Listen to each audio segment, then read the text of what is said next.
Afin d'en savoir plus sur les formations de l'AFP2I, nous avons reçu Aurélie Dussossois, coordinatrice de l'inclusion numérique. Nous l'écoutons au micro de Banquise FM.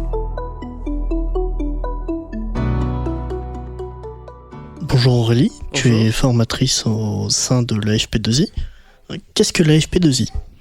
Alors l'AFP2I est un organisme de formation dont le siège se situe à Arras et on accueille également, on propose également du titre professionnel via le CFA. Quel est ton rôle au sein de cette structure ?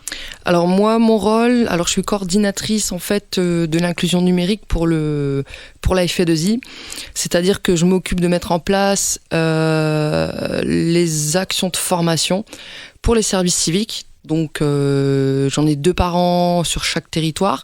Je m'occupais également de gérer le côté administratif, le côté pédagogique. Je coordonne les différents salariés qui interviennent justement sur tous mes territoires.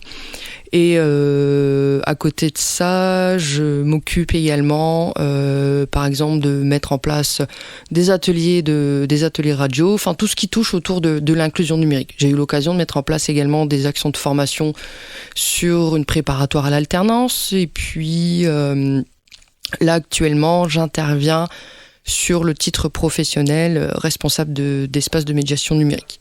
Quel public est ciblé et sur quel territoire intervenez-vous ? Alors, en ce qui concerne l'AFP2I, on intervient sur le Nord et sur le Pas-de-Calais. Et moi, personnellement, j'interviens sur la Cale, donc tout ce qui est agglomération de Lens-Liévin. J'interviens également sur la Cabalère, donc l'agglomération Bruay-Béthune. Et j'ai l'occasion également de me rendre sur Saint-Paul. Donc c'est multi-site. Je peux aller être au matin à Auchel, être l'après-midi sur Lens, peu importe. Quelle formation proposez-vous ? Alors, en termes de formation, on propose des formations sur le savoir de base, remise à niveau. On propose également des formations qui tournent autour de l'insertion ou la réinsertion, donc tout ce qui est socio-professionnel et définition de projet.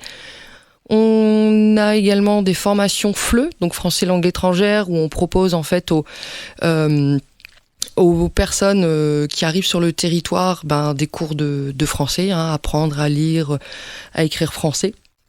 On a également tout ce qui est numérique et tout ce qui touche également au titre professionnel via le CFA.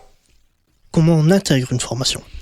Alors souvent, quand on a les actions de formation à mettre en place, on en fait part à nos partenaires de l'insertion. Donc ça peut aller de France Travail à la mission locale en fonction des âges, ou le département via, par exemple, les bénéficiaires du RSA. Ça peut être également la PJJ ou autre. Donc en fonction des actions de formation, en fait, on envoie les fiches actions, on envoie les dates de démarrage, le contenu, et eux, en retour, positionnent via une fiche leurs bénéficiaires, leurs candidats. On les reçoit et on établit un plan de formation individualisé. Donc ces formations sont-elles qualifiantes ? On a des formations qualifiantes à travers le CFA sur tout ce qui va être, par exemple, le titre pro REMN, titre pro TAI. On a aussi l'IDI. Enfin voilà, on a des titres pro également sur le Nord sur tout ce qui va être bio-nettoyage, etc. Y a-t-il des projets pour l'avenir ?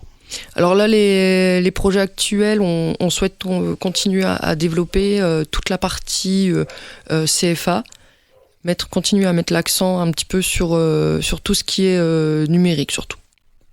Notre session touche à sa fin. Y aura-t-il des nouveautés pour les prochaines sessions de service civique ?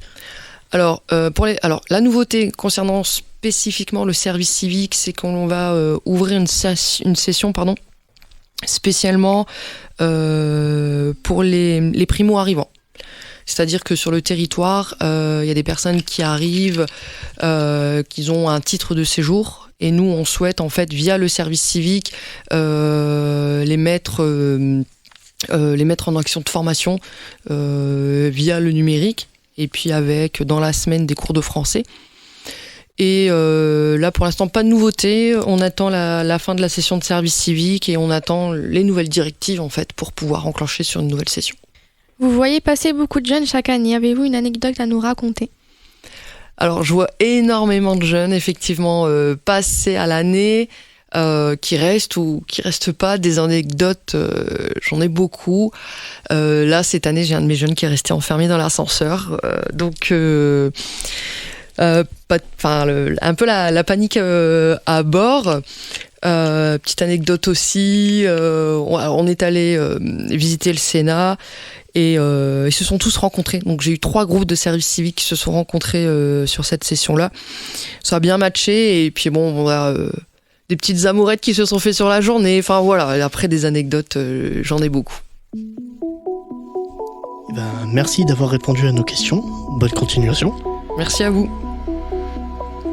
Cette interview vous a été présentée par les services civiques de l'AFP2I de Lens, en partenariat avec Banquise FM.